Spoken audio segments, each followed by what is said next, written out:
Bismillahirrahmanirrahim.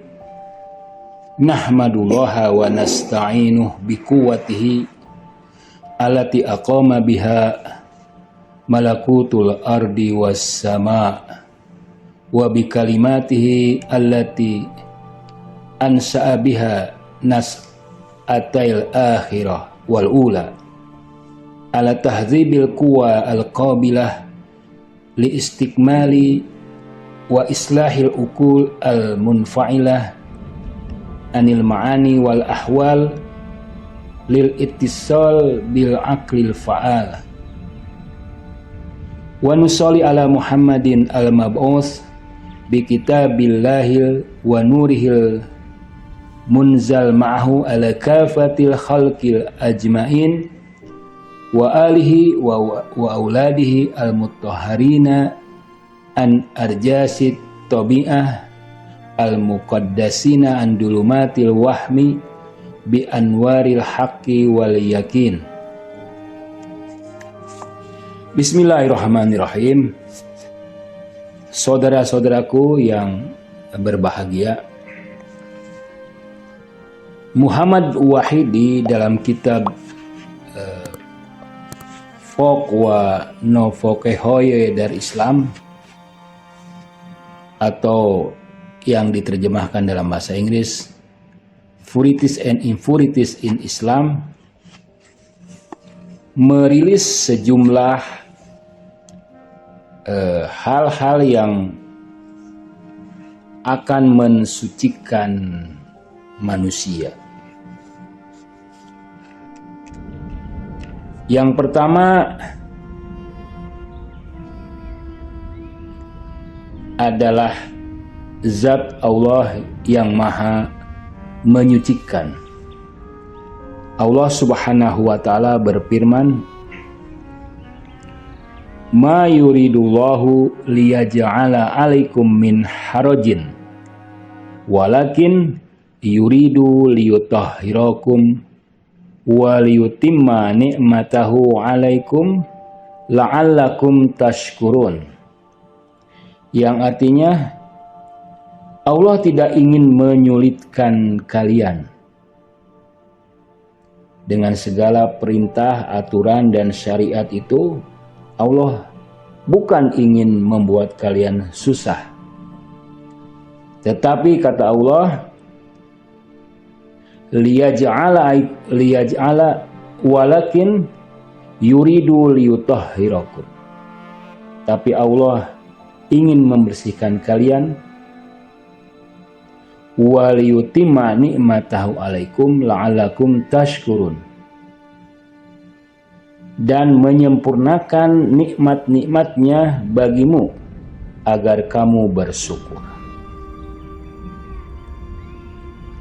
Yang kedua, Rasulullah Shallallahu Alaihi Wasallam.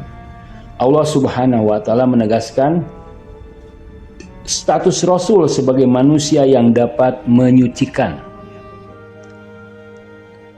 Dialah yang mengutus seorang Rasul kepada kaum yang buta huruf dari kalangan mereka sendiri, yang membacakan kepada mereka ayat-ayatnya, menyucikan jiwa mereka, dan mengajarkan kepada mereka kitab dan hikmah. Meskipun sebelumnya mereka benar-benar dalam kesesatan yang nyata. Yang ketiga, manusia mukmin yang ikhlas.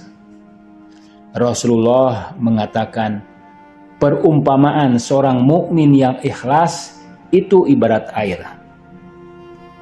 Banyak hal yang bisa dipahami dari air. Pertama, keikhlasan seorang mukmin itu seperti air yang mengguyur kotoran-kotoran yang melekat di jiwa orang lain. Dan itu adalah hasil dari membersihkan dirinya sendiri terlebih dahulu.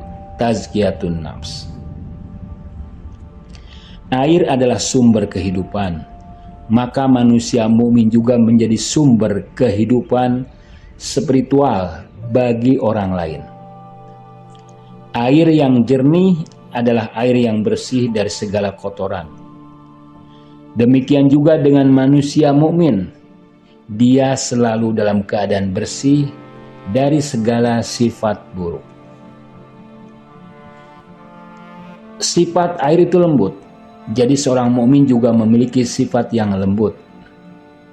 Hidupnya seperti air yang mengalir tenang melewati kelokan-kelokan setiap kesulitan hidup. Kelembutan dan ketenangannya menguasai dirinya dalam mengarungi berbagai riak kehidupan.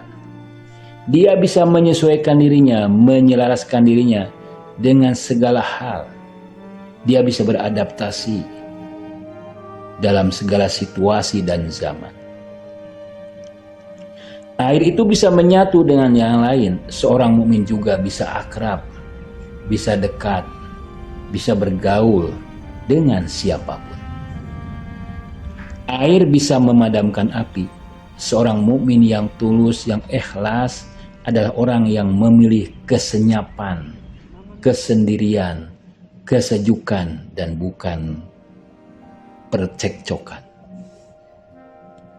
Air menyegarkan badan. Seorang mukmin juga menyebarkan semangat, menyegarkan pikiran, dan optimis kepada yang lain. Orang mukmin menjadi sandaran penghidupan manusia yang banyak. Demikian pula air menjadi tempat bergantung berbagai macam jenis makhluk hidup. Di dalam air banyak sekali makhluk-makhluk hidup yang menggantungkan hidupnya pada air. Maka demikian juga seorang mukmin, dia memberikan kesejahteraan, ketenangan, ilmu, manfaat, pencerahan, dan sebagainya kepada sebanyak mungkin manusia. Pembersih yang keempat adalah zakat dan humus. Al-Quran mengatakan, ambillah zakat dan harta mereka guna membersihkan dan menyucikan mereka, dan berdoalah untuk mereka. Sesungguhnya doamu itu menumbuhkan ketentraman jiwa bagi mereka. Diriwayatkan oleh sebagian sahabat, dia bercerita, aku membawa harta benda untuk diserahkan kepada Imam Ja'far Shadiq alaihissalam. Aku merasa bahwa hartaku ini sangat melimpah. Ketika aku sampai di tempat beliau, Imam memanggil salah seorang pelayannya agar mengambilkan wadah baskom yang ada di dalam kamar.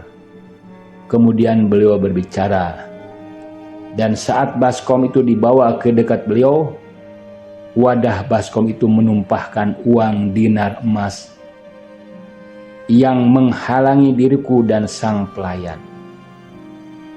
Kemudian beliau menatapku dan berkata yang ditujukan kepadaku, apakah Anda pikir kami memerlukan apa yang kau miliki? Kami mengambil sesuatu dari Anda agar kami bisa membersihkanmu. Yang kelima yang bisa membersihkan adalah haji. Orang yang melaksanakan haji dan kemudian berada di Arafah itu pasti dibersihkan dosa-dosanya. Karena Rasulullah Shallallahu Alaihi Wasallam mengatakan, tidak ada dosa yang lebih besar bagi mereka yang pernah tinggal di Arafah, namun menyangka bahwa Allah tidak akan mengampuni dosa-dosanya. Imam Ja'far Shadiq juga mengatakan, jika engkau bertemu saudaramu dari haji, ucapkanlah, segala puji bagi Allah yang telah memudahkan perjalananmu, yang memberi petunjuk kepadamu, dan mendatangkan dirimu dalam keadaan sehat walafiat. Kemudian beliau berkata lagi, katakanlah dengan ucapan seperti itu, semoga Allah menerima hajimu dan membersihkan dosa-dosamu. Yang keenam yang bisa mensucikan, yang bisa membersihkan adalah sholawat untuk Muhammad dan keluarganya. Imam Ridho alaihissalam berkata, sesiapa yang tidak mampu membersihkan dirinya dari dosa-dosanya, perbanyaklah sholawat untuk Muhammad dan keluarganya, karena itu akan membantumu dalam membersihkan diri dari dosa-dosa. Yang ketujuh, sebagian penyakit dan kesulitan hidup. Imam Ja'far Shadiq berkata, seorang hamba yang banyak melakukan dosa dan tidak mendapatkan jalan untuk bisa membersihkannya, maka Allah akan mengujinya dengan kesulitan di dunia untuk menghapus dosa-dosanya. Jika itu tidak cukup membersihkan dosa, Allah akan menurunkan penyakit untuknya. Dan jika ini juga tidak cukup, Allah akan menempatkannya dalam kesulitan yang berat. Dan jika itu tidak cukup, Allah akan menyiksa di kuburan agar dia menemuinya dalam keadaan bersih. Dan tidak ada yang memberikan kesaksian yang memberikan dosa, yang memberatkan dosa. Yang kedelapan, pelaksanaan had Islam. Hamran bertanya kepada Imam Ja'far Shadiq alaihissalam tentang seseorang yang telah mendapatkan hukuman syariat Islam. Apakah dia tetap akan disiksa di hari kiamat? Imam menjawab, Allah lebih mulia daripada menyiksanya lagi di hari kiamat. Ada seorang yang berzina kemudian mengakui 4 kali pengakuan di depan Amirul Mukminin. Beliau berkata kepada Kunbur, jagalah dia. Lantas dengan marah beliau berkata, alangkah buruknya perilaku orang ini. Alangkah nistanya orang yang melakukan tindakan-tindakan buruk. Dan dia sendiri menistakan dirinya di depan orang-orang. Mengapa dia tidak bertaubat di rumahnya sendiri? Demi Allah, jika dia mengadukan bertaubat atas apa yang dilakukannya antara dirinya dan Allah, itu lebih baik daripada aku menegakkan hukum padanya. Kesembilan, taubat. Imam Ali alaihissalam berkata, taubat itu membersihkan hati dan menyucikan dosa. Rasulullah Shallallahu Alaihi Wasallam bersabda, orang yang bertaubat seperti orang yang tidak memiliki dosa. Wassalamualaikum warahmatullahi wabarakatuh.